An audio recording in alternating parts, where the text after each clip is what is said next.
Admonition the 20th. Listen to advice carefully. Standing in front of the 1950s tiled fireplace, with his arm on the varnished top of the snug bar, sipping from a cup of Michael's marvellous coffee, was a vision of the traditional outdoor sportsman, carefully groomed and in the vital pomp of middle age, all sleek and burnished, heavy but not overweight, the beautifully polished, well-worn brogues, the sage woolen ribbed stockings with appropriate garter flashing showing, the tweed +4s, a matching superbly cut jacket with waistcoat, a Viella checked cotton shirt, collar fashionably threadbare, and an immaculate blue silk tie with military insignia, were all set off by the best whiskery tash I have ever seen, made Michael the hotels look positively threadbare, and above the facial foliage a set of brilliant ice-blue eyes already assessing us. The sportsman set his cup down and moved towards us. His step was firm, his movement supple, but it struck me as he stuck out his hand to shake first mine and then Sadie's hand, that he must be older than I'd first assumed, possibly in his mid-60s. Michael murmured, "May I present the captain?"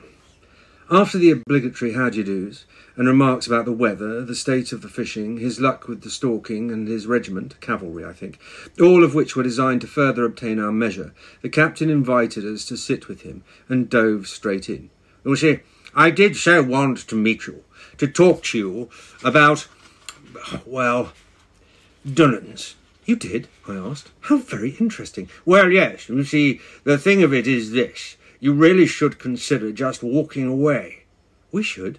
"Indeed, you see, not only is the place a money pit, but feelings about it run quite high." "Really?" asked Sadie. "Quite high?" We glanced at one another, surprised more about the intervention than the sentiment. "I am sure you would have gathered by now. There are many tales about Dunnans." "Oh, absolutely," I rejoined. "Many stories." I chuckled as Michael nodded, grinning from behind the bar. "And these tales are not of the most savoury kind?" "Well, we had heard. Especially about the one with the balaclavas." "Balaclavas?" he asked in confusion. "Oh, someone said last night something," answered Sadie. "Batman, Captain. The Batman," interjected Michael as he finished up cleaning the bar. "Oh, I see. Yes, quite." As Michael moved out of earshot, he crashed on. "It's just that I fear for you. I really would. A lovely couple like you two evidently are. Risk being caught in a web of deceit and lies, you know? And having to deal with such ne'er-do-wells. All that nastiness. Well, it positively swamps and surrounds the place. Really, I could not live with myself if I did not let you know." "Ne'er-do-wells?" "As I say, feelings are running quite high." "In what way? How are feelings running high?" "Oh, dear chap." He grasped me by the arm and leaned toward me in an ingratiating, confidential way. "Well, you know, they're just running very, very high." "I see," I said, feeling uncomfortable with both his closeness and distinctly caffeinated breath. Sadie interjected, "And with whom are feelings running? You, perhaps?" Captain swung from me, his slightly stooped profile indicating he might be touching his early 70s rather than 65. He sputtered through his moustache. No, dear lady, not with me, no, I do not refer to myself. No, far from it. I am entirely the objective interlocutor, looking out for your best interest, don't you know?" "Well, thank you, dear chap. Most kind of you, I am sure." I'd slipped into his idiom automatically. Sadie, on the other hand, had moved into her world-class frost mode. "I am sure we both appreciate your objectivity." "It's just that someone needed to give you the correct information." We looked at him askance. "I'm sorry," I said, "but you haven't given us any information at all." Sadie clenched her jaw, the chill deepening.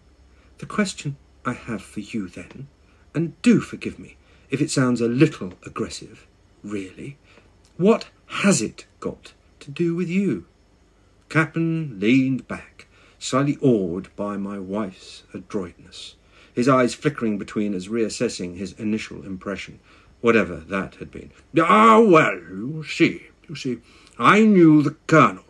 Knew him quite well, as it happens. We'd all go down to the Colin Drive, the hotel. I'm sure you've heard. Many delightful evenings.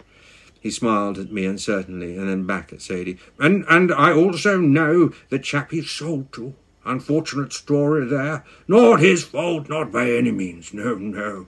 He paused, reflecting a moment, and then, as if recovering his thread, continued. And then, of course, I was also in touch with the folks who ran the place as a hotel. I know the place, you see, and you haven't yet had the chance to get to know it. And I would have hate for you to fall foul. He lapsed into silence again, as if searching for the phrase. Of what? Of what would we fall foul? I asked, allowing my irritation and impatience with the man to affect the tone of the question. Capitan collected himself. So, you see, the last owners, the Lord and Lady, well, they rather fell out with the previous chap over boundaries and water supply, and, well, there were some delayed payments. In my view, and that of many hereabouts, unfortunately, they seriously compromised themselves and left the property ruined and without services. You'll find you've no rights to electricity or water. It all got rather unnecessary. Things were said and done. The press was invited in, very undignified. But at the bottom there is a serious question about the services. As I said, Sage and I glanced at one another. Interesting, I said. I suspect our solicitors would have lots to say about that. Well, yes, I suppose so. But feeling is very high. Really, it is. Forgive me again, but it does sound very like you are threatening us. Sadie's eyes were a deep, flinty brown. He reddened, his eyes widening. Well, no. As I say, I just wanted to give you an idea. Not to threaten. No, not at all. Lots of things have happened. Lots of things. I just wouldn't want you to put yourselves in the way of local feelings. Sadie and I glanced at one another. I am sure you are acting from the best of intentions. The very, very best, as befits an ex-military man, but our decision has absolutely nothing to do with you, or anyone else for that matter. Of course, but it is so easy to land in a community and make assumptions. Natural ones, of course, but unwarranted all the same. Now, I know you come up from London, and, well, you may not know how rural communities run. I felt Sadie about to erupt beside me and stepped in.